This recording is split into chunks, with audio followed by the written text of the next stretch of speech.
Good afternoon, buenos dias, and thank you for tuning in. On behalf of all of us at the locally based, independently owned bookstore, Books and Books in Miami, Florida, and in partnership with Miami Book Fair, it's my pleasure to welcome you to a virtual afternoon with Kevin Krenitsky to discuss The Still Point, the simplicity of spiritual enlightenment. Kevin Krenitsky is a medical doctor and author of The Still Point.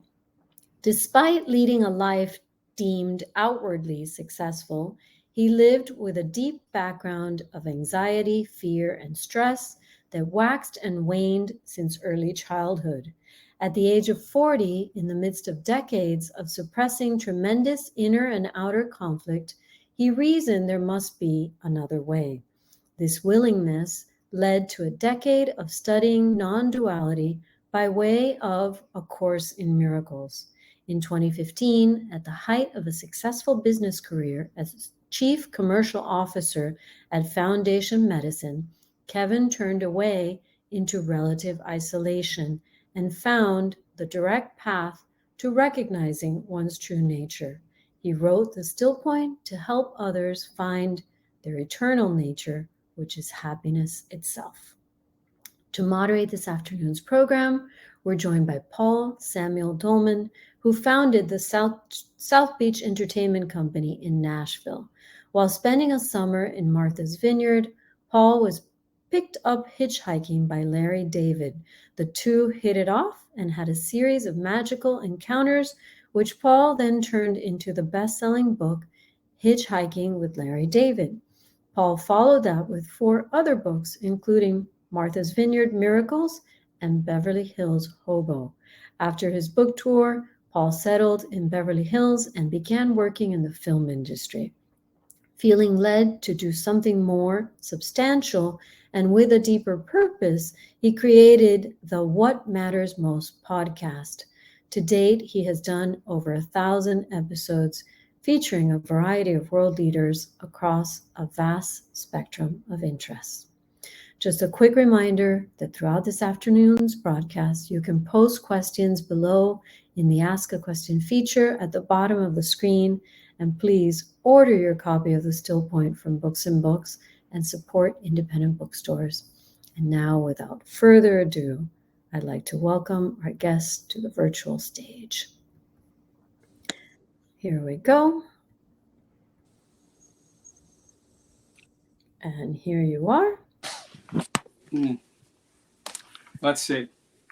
There we go. All good? Yeah, as good as we're going to get. You should have seen what we went through to get here. Welcome. I've never been so happy to see 2 people in my whole life. Pleasure. Hi, Paul. How are you? And I can't hear you. Let's see if I can. I can't hear you at all. Let's see. Unmute microphone. Unmute microphone.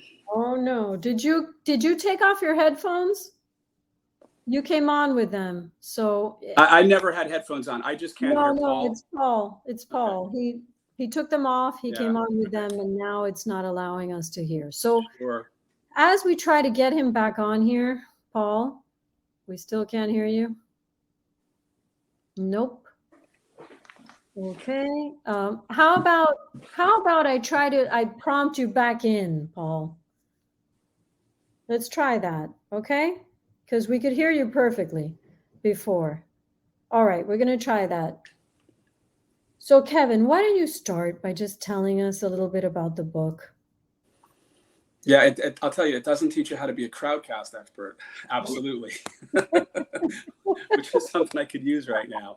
It was quite a challenge. Yeah, am I being heard? Yes, you are. Yes. Indeed. Okay. All right. Before we say anything, will you promise to never use this application again for any? Well, we've used it for like 600 events, but it can get tricky when it can get tricky. So anyway, there was only 72 prompts to get in. So I thought, and about number 58, I was almost there, but then I couldn't answer. It wanted me to name the governors of every state in the country, and I couldn't within 47 seconds. So it kept sending me back to prompt number 41. And then You have to have a sense of humor in life. I right? couldn't remember what was the name of the sea where Ulysses was lost the third time in the book. Right. That's Yeah. right. But other than that, it was pretty easy. Paul, how are you? I'm good. I'm having a very peaceful day, and I think this should be blamed on me because I have a very dubious relationship with technology, Yeah. and it does come after me in a number of ways. So See, but I will gladly be the piñata on this thing. there's no blame. That's the point. You know, this was the universe saying, "Are you able to stay in the still point? Are you Yeah. know able to look at this and kind of enjoy the theater of it?" Because that was some theater. And in the past you get anxious and this and that, and you just kind of flow with it. And if it doesn't work, it wasn't meant to be. So it's amazing to be here. And if we didn't have audio, I was going to try to do some sign language. Yeah. I have sock puppets too. We could have used to try to present the thing. That's why I was chosen for my diverse communication skills. That's easy for me to say. Absolutely. How is the book tour treating you? How is this whole process treating you? What has surprised you in a pleasant way? It's been great. What surprised me is that when the book got published, when I found an agent, which was in itself very surprising. Yeah. And I, Bill Gladstone, who worked with Eckhart Tolle on, as his agent, I kind of just haphazardly sent an email, and when he kind of engaged and then went forward and agreed to do this, that process was all, after that point, that process became pretty easy. But it was what's really surprised me is how much I've enjoyed just talking about it, just having the opportunity to do events like this, and to connect with a lot of people who have many of the same interest in these matters, and it's been really a delight to do that. And why was this place in Miami special to you? And by the way, Miami was where I was born. I was born on Miami Beach and grew up my first few years in the Miami area. So it's always been very dear to my heart. And I even named my entertainment company the South Beach Company because of my love for Miami. Yeah. It's only about an hour and a half away from where we live in Southwest Florida. And every time I go to Miami, I always go to Books and Books. And it's one of those great, independent, smaller, yet very, very cool bookstores that I think, people of my age kind of, we yearn for them. They're slowly going away. And so every time I go there, I really, really enjoy it. And I think I was there when I was writing the book and just thought, wow, it would be great to do an event here or to, whatever. And it just kind of happened. So it all tends, as things tend to kind of work out. Beautifully said. And this book is different from other things you've written. Was that a big stretch for you, or did you go into it effortlessly?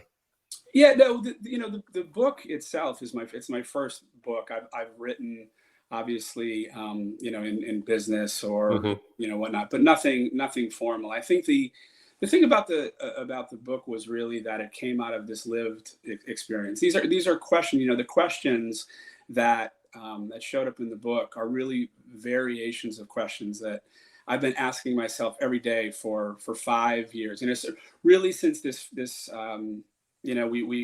since this kind of very clear glimpse of the still point was recognized. From that point on, it was these types of questions that really were just burning and kind of driving every day this kind of contemplation. So when it came time to write the book, it was really more of just recognizing questions that had perhaps formulated differently had been asked, and then writing the answer to those. So not as much going through the mind, but getting the mind out of the way, so that what could come through would come from our being, from our aware being.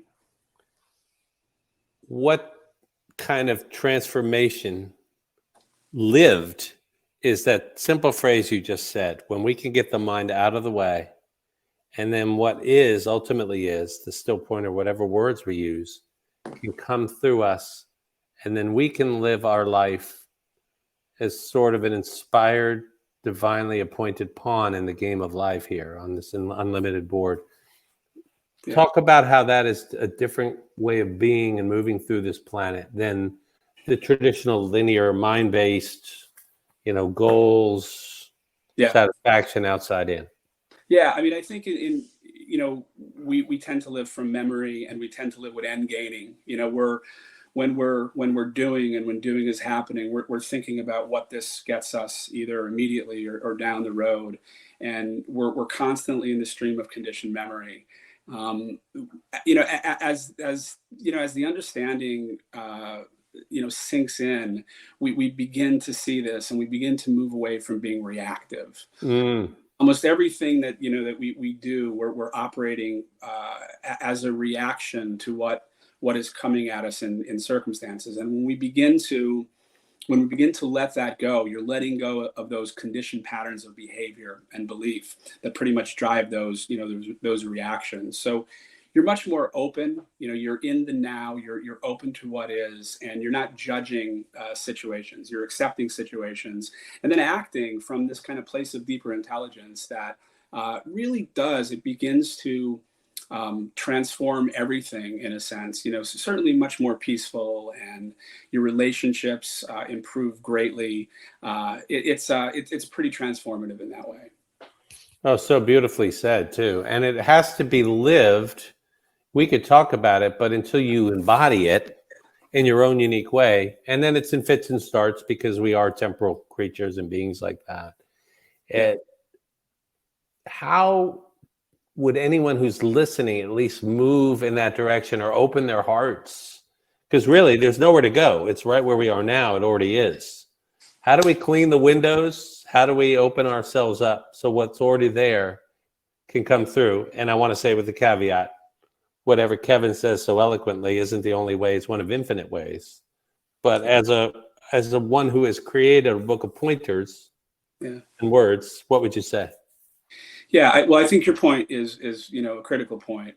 There, as many minds as there are that many so-called paths or ways this will look. Ultimately, it's a pathless path because you can't move closer to where you are. You can't move closer to your being, where that being is now. And so while there are many ways to see that in this direct path, which is what the book is written about, it's really the direct path to recognizing what we already are, bypassing the mind. And essentially that that is done by this practice of recognizing our aware being. The question is asked in the book a lot, am I aware? And any sentient creature who could ask themselves that question and understood the question would pause and then would say yes, because awareness is recognized. Not intellectually, it's recognized as our core being. And, once we can get in touch with that, that is the still point, that is ourself, we then begin to immerse ourselves in that over and over again in situations when we're sitting in, what we call meditation. And it begins to move from the background, seemingly, into the foreground of experience. Beautifully said. Do you feel there's like stages or plateaus with this and they just keep going on and on?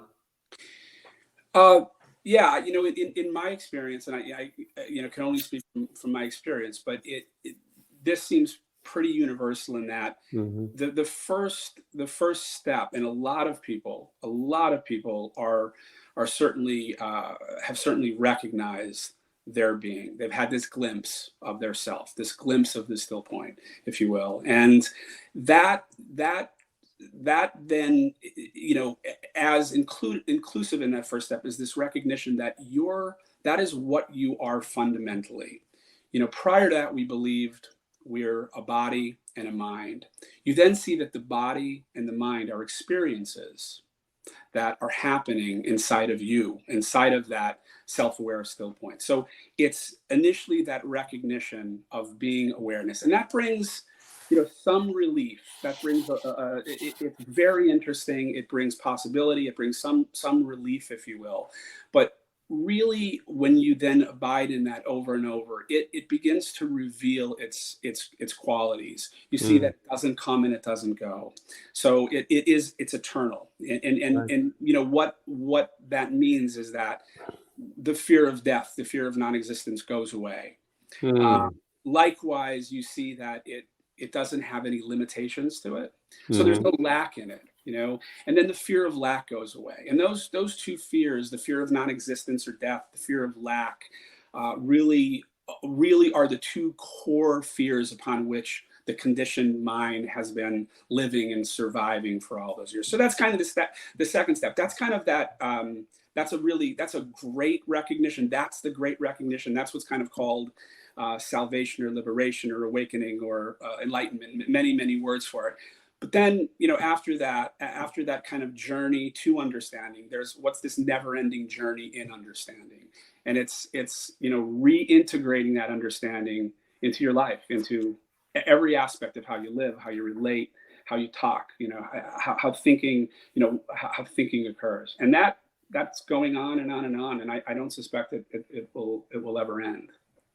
I don't think it ever ends, and it goes beyond the beyond and before the beyond. And for me too, which has been interesting, is my ego and the egoic mind. I was always there on the sidelines watching the things that used to drive me, motivate me, or where I would chase the illusions that they might fulfill me. They have just dropped away.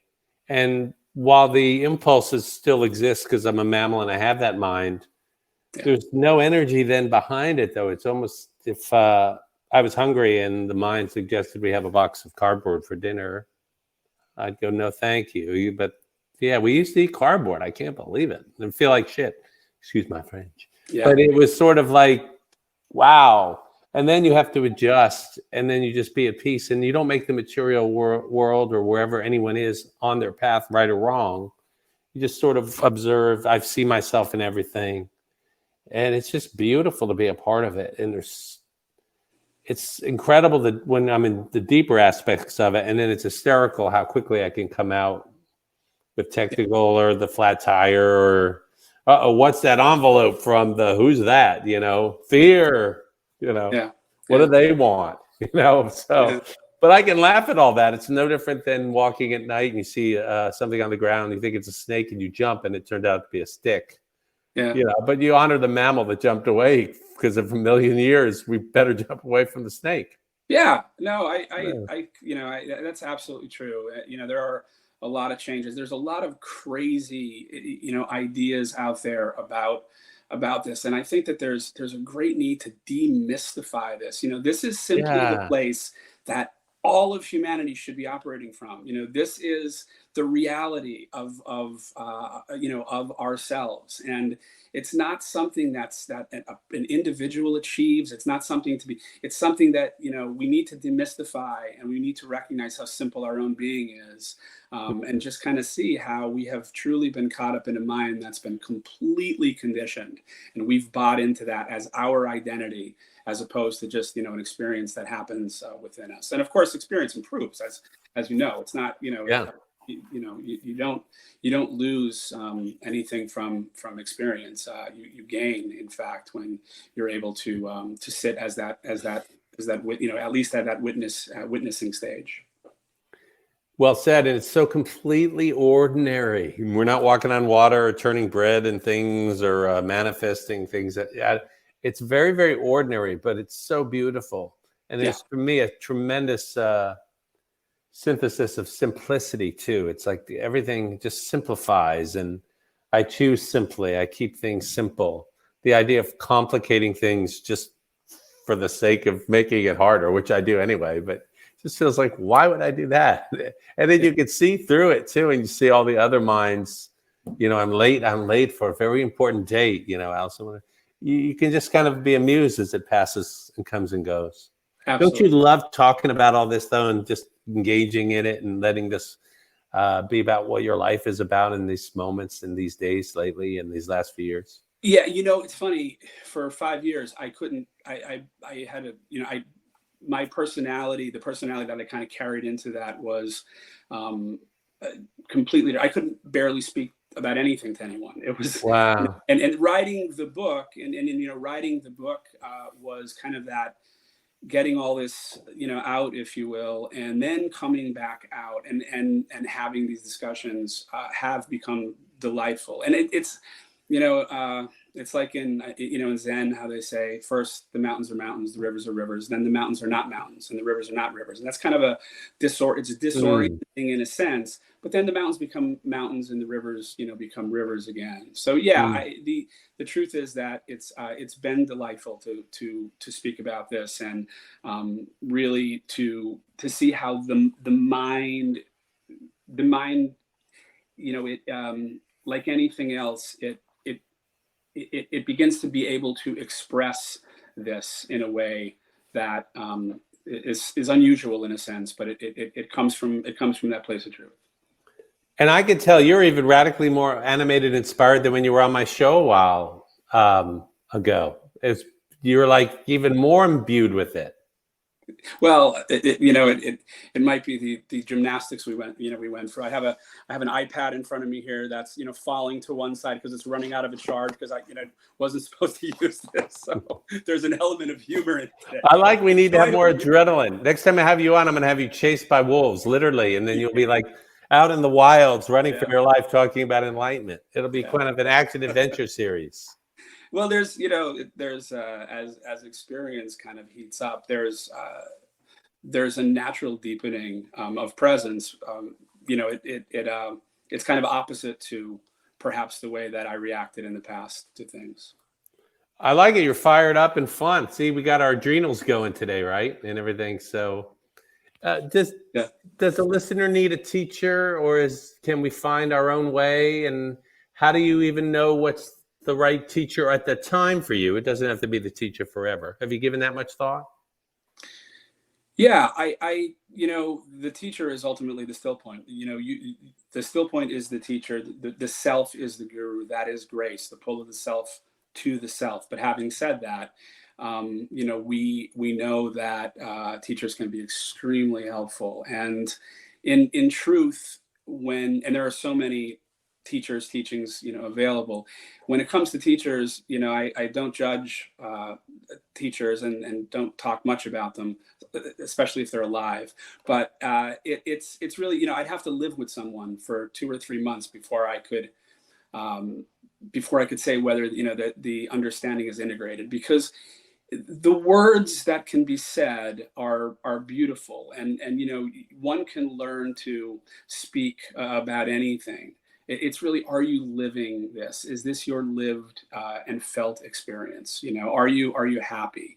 And that's something that's pretty impossible to to really evaluate. But having said that, I think the real answer is that truly when the student's ready, a teacher will appear, and however that appears, it will resonate with you, whether you see someone on YouTube or a book falls out at you and it's a teaching about non-duality, or about self-inquiry, or who am I, who is the self. If it resonates, you go with it. When you go with it and you take it, as far as you can, so to speak, and then maybe you move on to something else. Maybe you find something and you stick with that. And so I think that's a complicated answer to a very difficult question. No, but that wasn't an easy question too, and you answered it with good nuance. Kevin, in the early stages of your awakening, and I know people kind of can pull back from that word, but when you started shifting and changing, did you have a lot of your own inner resistance? Did your mind go, hey, wait a minute, what's going on? Or did you kind of lean in and just flow with it? No, it was there was a tremendous resistance. I mean, the story is the story of self-imposed suffering over decades and decades and decades, and truly being miserable. Truly being anxious, and I mentioned I was taking anti-anxiety medicine for 27 years. Mm-hmm. And I talked a little bit about how what that looked like when I went off that, but there was just true misery and a recognition that everything the world had said, this is good, go get this, whether it was a good job, making money, having a partner, and none of it was working. None of that was taking away the fear.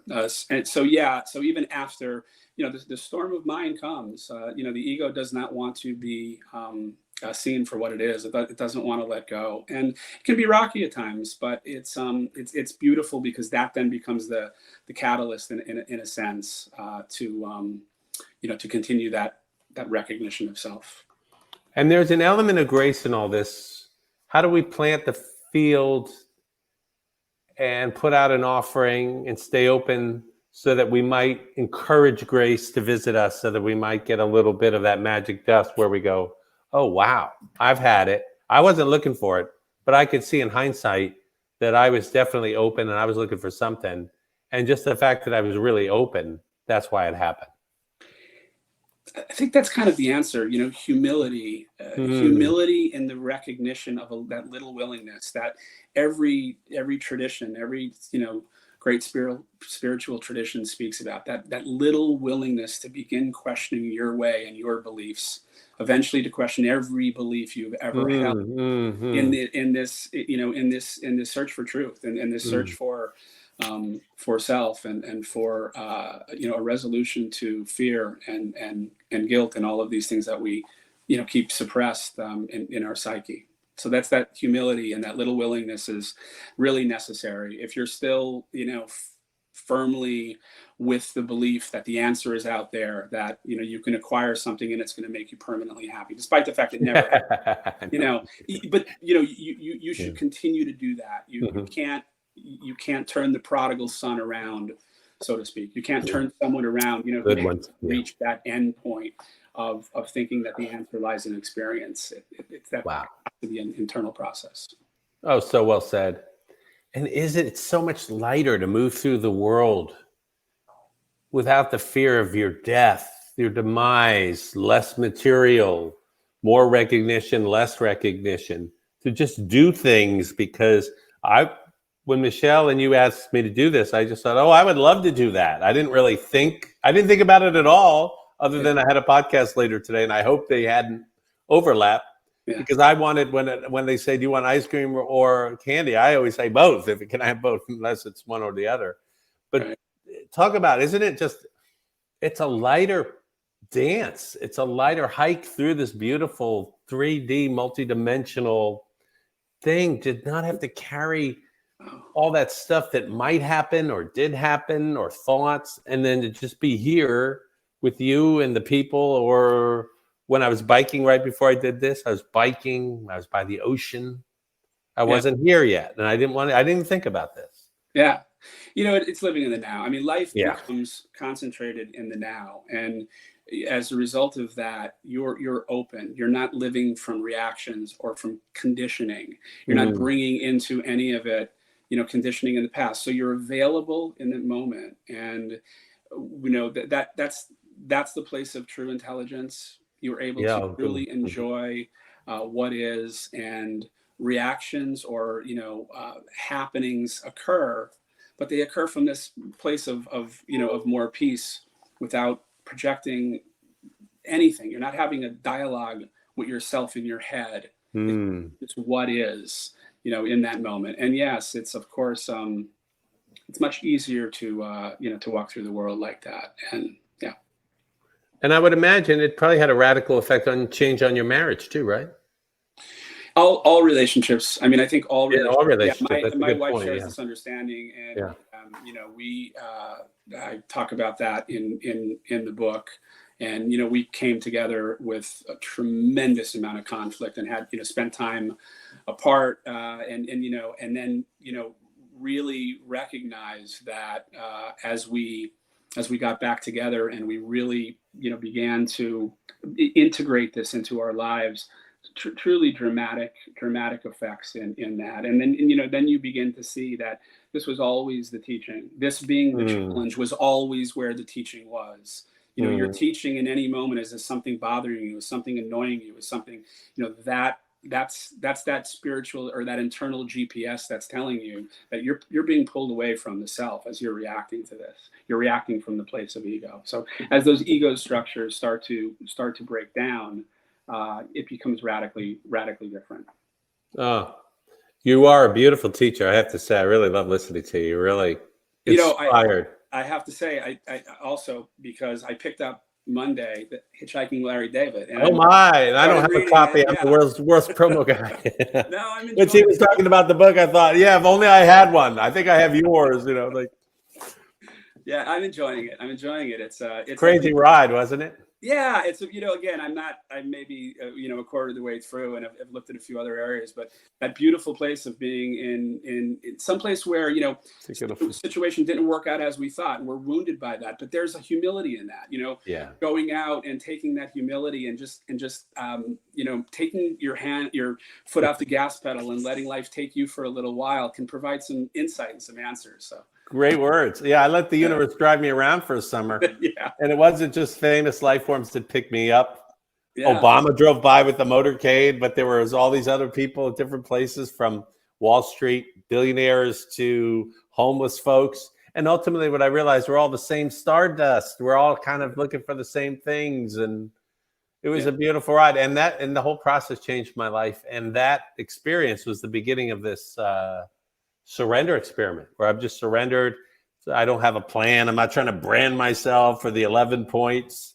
Right. Some of my listeners, it's so funny. I have these really devoted mind-based listeners too. Sometimes they're like, you shouldn't do any spiritual shows. The politics stuff's amazing. You can be on CNN. I don't know why you waste your time. And then I've got the spiritual people like, you're so spiritual. Why do you care about arts and politics? And because it's all interesting. It's all God dust. Yeah. Sign me up. Exactly. At a certain point, you don't talk about spirituality, and it's just life. It's just life. This is what we are. And we happen to be, our being happens to, be eternal. It's ever present, and it has no limitations ultimately. The form is limited, the mind is limited, but you can play. It's truly like being the actor that gets to come in and put on the cloak of the body, mind, and walk through the world and enjoy it, without recognition that nothing, it doesn't matter what happens in the movie. It doesn't matter, the body dies, doesn't matter. It's a dance, and it's like listening to a piece of music. We don't want to get to the end. We enjoy it while it is, while we're hearing it. And, unfortunately, I know in my case, I went through, 45 years of life, of this life without doing that. Contrast. So now you really appreciate it. A lot of rain, but now look how sunny it is. And I feel like I am talking to myself, literally. I mean, it says like, oh, this is how I sound, because I'm saying some of these things verbatim. It's great. It's just, and even then we're just pointing. Look at the moon. It's amazing. No, not the finger. Look up at that thing in the sky. Yeah. Why do we even call it a moon? Yeah. I wonder, does anybody want to kind of do any questions or anything like that? I think somebody told me. Yes. There might be a possibility. We do have a couple of questions here. So one is, what's your best advice for people who have trouble locating the still point? And then a similar question, any advice for finding the still point while staying aware of all that's happening in the world right now? Good questions. Your Highness, Kevin? I like the way she comes and goes, sort of a disembodied voice. Ethereal, ephemeral. Like the divine feminine, which, by the way, should take over. Please take over the earth, because otherwise we're going to be in the museum with the mammoth. Yeah. Go ahead. There it is. The divine feminine is back. We will. Please, God, help us. We're working on it. Oh, it has to happen. It's the only way out, I think. Go ahead. Separate point. So recognition of the still point is simply recognizing that which you already are, your aware being, that aspect of you that is prior to thought. And the easiest way to do it, or the simplest way to do it, is to ask yourself the question, am I aware?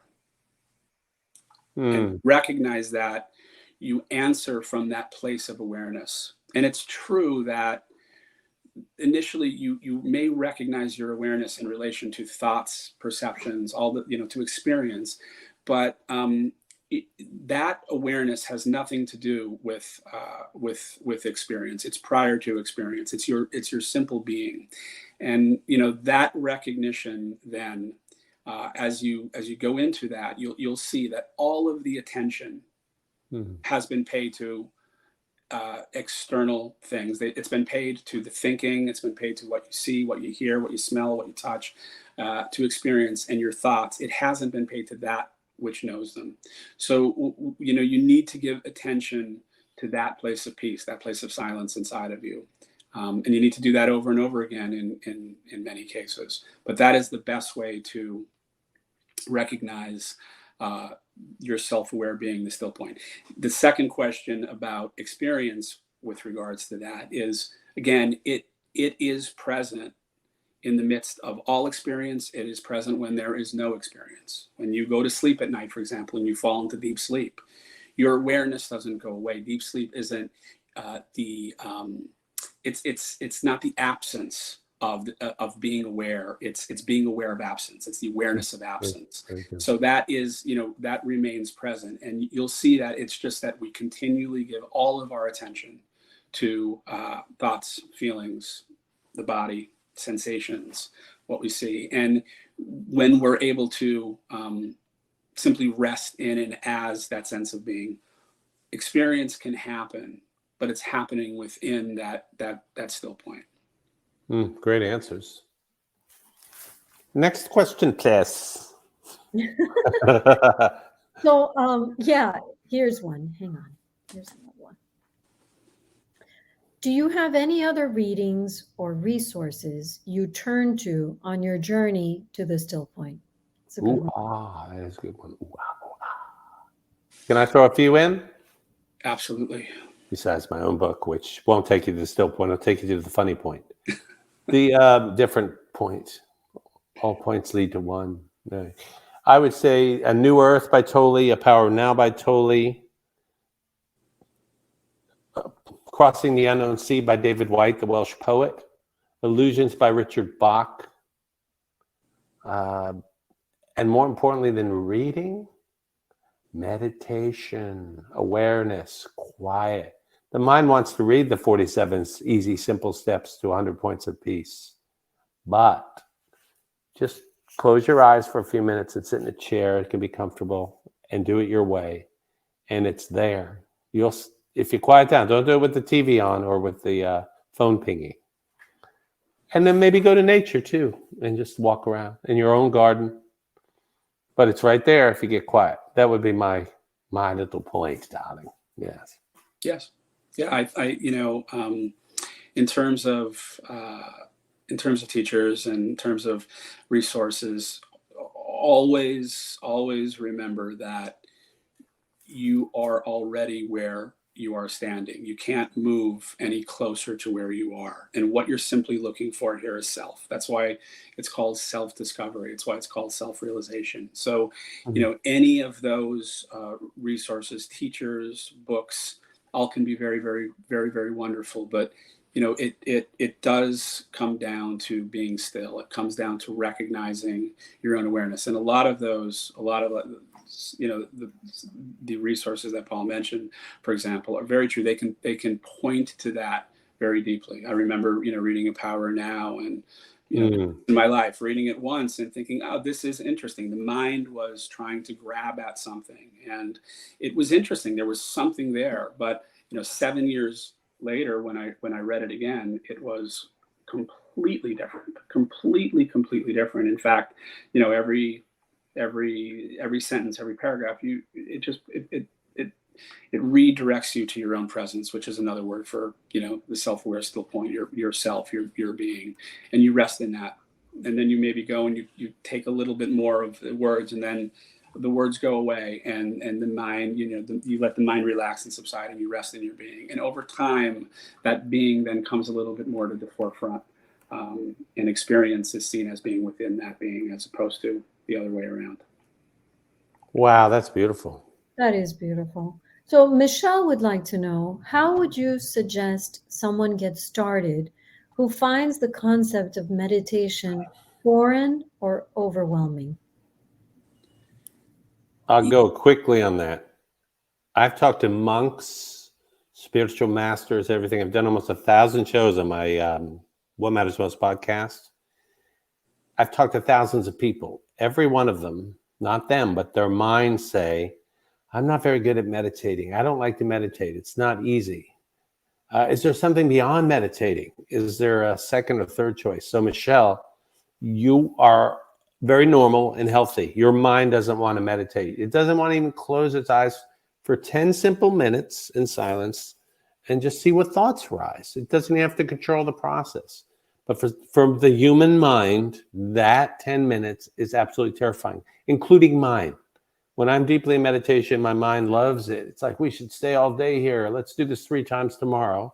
And then the next time I go to sit down, it says, no, we're good. We should skip it. Let's check email. So there you go. What would you say, Kev? Yeah, I think it's important to recognize first that meditation is what you are ultimately. It's not something that you do. Meditation is simply being aware of being aware. That's it. Mm-hmm. That's the highest meditation. When there is a you sitting down to meditate, there was a great non-dual teacher called John Klein. He used to say, when one has the idea that I am sitting down to do something called meditation, it's like a donkey in a stall. You're creating a subject-object relationship, and it's difficult because when you do that, you objectify silence, and that becomes a blank space. It becomes an object. It becomes a void. It becomes something that's terrifying. In a sense, it can be. It can be something that's scary. So that's kind of the just to use the word meditation in its ultimately proper form in terms of it being what you are, because meditation becomes life. You meditate as you're walking through nature. You meditate as you're having, you're out in public and someone says something to you offensive. You're meditating. You're being the still point, and a reaction may come from there. It doesn't mean you have to sit, quietly. And to that point, there are many paths that are progressive paths. That's not what we talk about here in terms of this direct path, but I did A Course in Miracles for 10 years before I came to this direct path, and that's not that is not a path of traditional meditation, because the mind needs to be unwound in a different way. And if something comes to you as a teaching and it resonates with you, that's what you should pick up. That's what you should follow. And if that is a path that involves some type of progressive approach, that's right for your mind. That's right for where you are at the point, you do that. And eventually what true meditation is, whether you sit for a couple hours, an hour a day, or whatever, that will come, because, the many different roads get you to the mountaintop, but the view from the mountaintop is the same. So it will all coalesce, eventually. But for many people, pure sitting in meditation is it doesn't resonate, and they're going to need to do something else, as a progressive sort of means, and that has to be accepted. Nice. Well, you are both just a breath of fresh air, and you radiate so much authenticity in everything that you're saying. Thank you so much for sharing this conversation with us. Thank you for your book. I hope everyone watching is ordering it from Books and Books if they haven't already. I have my own question. Something I wonder about is, why so much suffering? Why so much divisiveness? Why is it so hard for people to find this, and to kind of identify it within themselves and then utilize it to understand how we're all connected? Like, what's going on? Well, great question. You go first, Kevin, and stay on the screen because it's your question. The world, the world really is there as a teaching tool. We see a lot of things happening in the world that are catalysts, and they're catalysts to help us, go inward and recognize the source of our being, to recognize ourselves. The suffering in the world is, you need to focus on the suffering of the individual. We all need to focus on ourselves, and we need to recognize that if we're suffering, we are in resistance. We're in resistance to what is. Suffering is seeking or resisting. It's not accepting the now. And when we don't do that, even subtly, we're slightly contributing to that egoic energy, and we're slightly contributing to that. So we need to, like Gandhi said it perfectly, when you You have to, be the change that you want to see in the world. It's an individual. It's a revolution of one. As to why it's so hard, very frankly, it's so hard because most minds are still convinced or still have great hope that experience will bring them happiness and peace. There's still that has not been exhausted. It has not been clearly seen that the answer doesn't come from more experience or different experience or exotic experience. The answer is, what is the witness? What is witnessing that experience? What is that aspect of you that doesn't come and go? And until that's clearly seen, then it will be interesting, and it will be something that is kind of desired. But it's desired because people ultimately, there's a great Jesuit priest named Anthony de Mello who was had this understanding, who said that people really want relief. They're not really looking for the cure.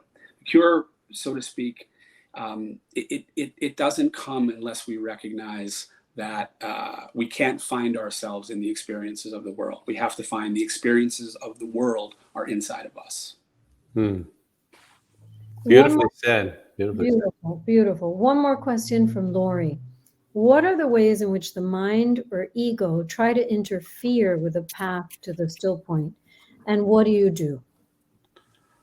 It's legion. The ego is seeking and resisting itself. The ego does not exist. It is a false belief that your identity is your body mind, and thus you live in the fear of the limitations of that body mind. So the ego itself is seeking and resisting it. Everyone know it will. It desperately does not want stillness, because then it will be seen for what it is, simply a false belief. Beautiful. And I would say too, to the larger question you asked a minute ago, what if this place is perfect the way it is, that this is a realm that we come to that is very strong in polarity, and this third dimensional, very visceral experience, that if we wanted to go to Utopiaville, we would have stayed on the monorail. It's 4 more stops on the right. And if you wanted to go to Westworld, that's 2 back. And you wouldn't go to the Western world from the future and say, hey, why isn't everybody driving a Tesla or electric cars, or don't have shootouts with the sheriff and don't rob the bank? Pretty soon the security would come along and get you out or put you on a cross, because you're ruining it for all the people, the souls, that decided to come and have a Western experience. This is a place where you have this incredible buffet of polarity, unbelievable beauty, and barbaric, low vibrational cruelty. It's this vast spectrum. That's the structure. No one's ever changed it. Jesus, Buddha, Krishna, Hindu can't change the foundational software. We keep trying to move the furniture around, try to do something good. Nothing changes. AWA, like in the great movie Avatar, keeps the balance. So since we can't change the structure in we have our little virtual reality unit here, a bunch of star carbon, we then get to navigate our choice in the theme park. Who will we be in the face of such polarity and duality? I have no idea why I was born here and not in a Syrian refugee camp, or I'm not dodging bullets in the Ukraine right now somewhere, or a million other things, or the fact that I live in Mississippi and I can't go to certain places if I'm Black because, oh my God. Or the United States Senate is filled with old racist white men. But I'm here in this great buffet. And so who am I in relation to all of that? And I happen to be in a beautiful part of the theme park, but I can choose to be loving in all my encounters down at the Publix. I let people go. I'm not in a hurry. I try to answer every email I get from my people. Why not? What am I doing? And just be kind and super duper grateful that I am functioning and healthy and was born this way, and that I was loved, and that there's so much love in the world, and it's so beautiful. That said, the world breaks my heart on an hourly basis, because I'm also not bypass.com where I'm just down at the beach and checking out the birds and the seagulls and have, digesting edibles on the hour. I'm here and I'm feeling the whole polarity. Like he felt decades of suffering and now he's free. He has the structural context. You can't have one without the other. We cannot have just joy. And probably also the responsibility to help others find it, which is why if it's organic and not as a martyred, inspired thing. Because then if you're doing it, you're inauthentic, you're really resenting. You think you should, you could. Is it, did you post it on Instagram, me feeding the homeless guy? I mean, no, let's shoot it again with your backlit. Here, no, don't give him the sandwich yet. I didn't get any likes. Maybe you should. All right. Yeah, but you know what I'm saying? Be led from within, not from the outside in. Yeah, the primary obligation in your civic duty is to find yourself, to know yourself, because when you know yourself, you know the self of all, you know the self of everybody, and that's a great service. If you want to help the world, provide that service. Know yourself, know your being, because when you do, again, you know it as the being and the self of all, and it frees all. The total, Schopenhauer said, the total number of minds in the universe is one. So when that freedom comes and that recognition comes, a rising tide lifts all boats. It provides value to this human collective. And one of the great ironies is when you feel like you are everything, have everything, and you're enjoying gratitude, and you just can't believe that you exist and you're blending and you feel connected to everything. You're very generous and you tend to want to help, because why wouldn't you? Organically. And then the universe brings you encounters. You might be on your way to the big peace march, but you're honking and you're rude to everybody on the way. You miss the point. Do it here now, right? Do it here and now.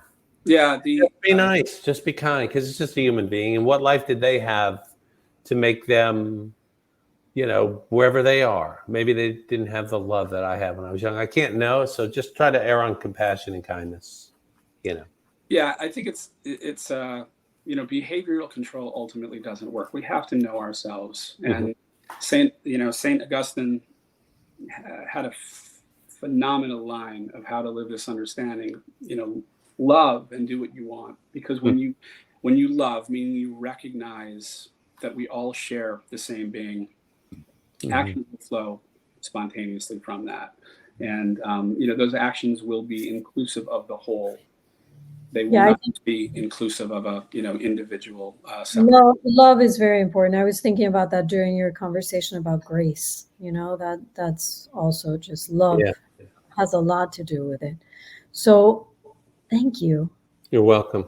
Thank you enough for being with us, for going through all the steps. Yeah, no, that was great. Join us. It was fun. We have a nice conversation. It's recorded. We'll share it with a lot more people eventually. So thank you. So thank you to everyone who tuned in. Thank you. Appreciate everybody. Thank you. Keep striving to find the still point. And I'm going to tell you the answer. It's all just one thing, having fun with itself. But don't say, because you ruin it. And it's also so when the bad guy's behind there, watch out. It's like, take off that outfit. Come on. I know you're God under there. And God says you ruin everything. Isn't there a little bit of and the Best Picture Academy Award goes to? That's right. It's like we're all Best actor in a drama series with a tragic ending. Yeah, exactly right. So much about that. Thank you all. It was an honor. Thanks, everybody. Have a nice weekend. weekend. So much for joining us. All right. Peace out. Bye-bye. Be well, everybody.